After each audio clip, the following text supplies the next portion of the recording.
Wadde ng'ebitongole bingi bizenga biyamba abantu b'ebyalo okubafunira amazzi amayonjo tebikoze kimala kugabunyisa mu bitundu bya Uganda ebimu ng'abantu b'ebyalo abasinga bakyalina obuzibu okufuna amazzi amayonjo. Olwaleero ekitongole kya Nadol Foundation okuva mu nsi ya Buturuuki nga kikulemberwa Dr. Idi Mena wano mu Uganda bavudde okusomera abantu b'ebyalo Naikonto okubasobozesa okufuna amazzi amayonjo. Ku kyalo ky'e Buyubu mu ggomba ly'e Buyanga mu disitulikiti y'e Bugiri basimyewo Naikonto 2 okusobozesa abantu b'eno okufuna ku mazzi amayonjo kuziza endwadde ezitera amazzi amakyafu. Abakulembeze b'omuzikiti gwa Masikiti Jamia bagamba nti amazzi gano gajjira mu kiseera ng'abantu batambula engendo mpanvu okufuna amazzi amayonjo.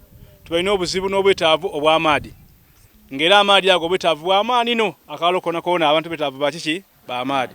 Tutambula okuva eno olugendo luwanvu twafuna amaadhi across ere esaayi ntwagaga nange ali kujaamu muki mungi so tuli betaavu b'amaadhi gana amaadhi geidye kuyamba isomero n'abataka. Mu ngeri y'emu n'abakyala nabo banawe boogedde ku nsonga amazzi gwe badde bakozesa. Banera bagamba nti embeera eno ekosizza nnyo ebyenfuna byabwe. Ogw'amaanyi kuba wano ku isomero nga ife abasomesa tubaye tudaaga n'abaana betusomesa mwana ayenda okunwa amaadhi aye nga alina osala oluguudo oba ajeere wansi ere yebakobye eri ensulo. Gano nayiire mu kibali muje esaawa 12 mwayire esaawa 4 oyenda ojo okole nze nkolera mu katale ak'e Bugiri oyenda ojo okole omaliriza ebyawaka saa 6 wayenda okujja okukola bana n'obwavu bubaire nga butuli bubi bwogezaako nti ogule kidomola kya 5 idukira byokoze ofunye y'enkumi 3 kati onaatola ku 5 wagula amaadhi oba onaabaawo otya. Abakyala batuuka okunoonya amaadhi balemererwa yakosa abaami mu nsawo olw'ensonga nti omwami ajja kuleka emirimu gye atambula ajja anoonya amaadhi olw'omukyalo okulemererwa okuleeta amaadhi waka. N'ebiseera ebindi abakyala abandi beesuubuzaaku aye bayigala obubizinesi banoonya amaadhi olugendo oluwanvu so twebaza ekitongole ekituwaire amaadhi.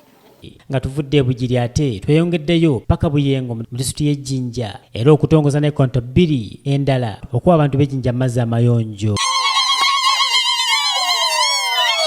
Mu njogera ye akulira ekitongole kya Nadol Foundation mu Uganda Dr. Idi Mena agamba nga bwe yajja okuyamba abantu b'ebyalo ng'abawa amazzi amayonjo okubawonya endwadde ezeetebwa amazzi amakyafu omuli kolera, dysentery n'endala nnyingi. Tuviireyo twayigulawo amaadhi gaife mu biketezo bya mirundi 2 Buyubu mu disitulikiti y'e Bugiri egombola kapyanka tuyigwirewo Naikonto yaife kenga abairega isomero ayenga amaadhi yebagatoola wala ino embeera yebatageziza nti abaana bano amaadhi amakyafu ate nga bagajja wala muli n'abaana abawala bagalizibwa okujja mu bibali eyo totegeera bajja kwagaana yaani mu kibali eyo asobola okuba nga abakosa so tubayigulirewo Naikonto yaibwe esobola okuba nga eyamba isomero esobola okuba nga eyamba ni community yona.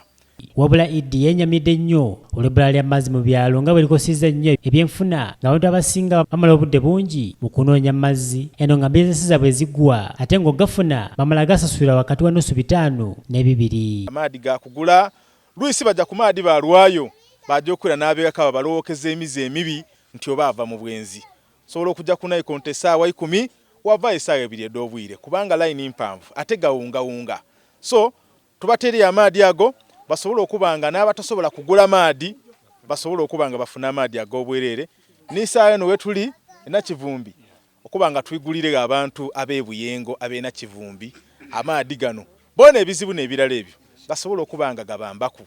Naikonto kika kino Dr. Idi Mena yakasima gaziweze 25 ng'era asuubirwa okwongera okutuusa empeereza eno eri abantu b'ebyalo.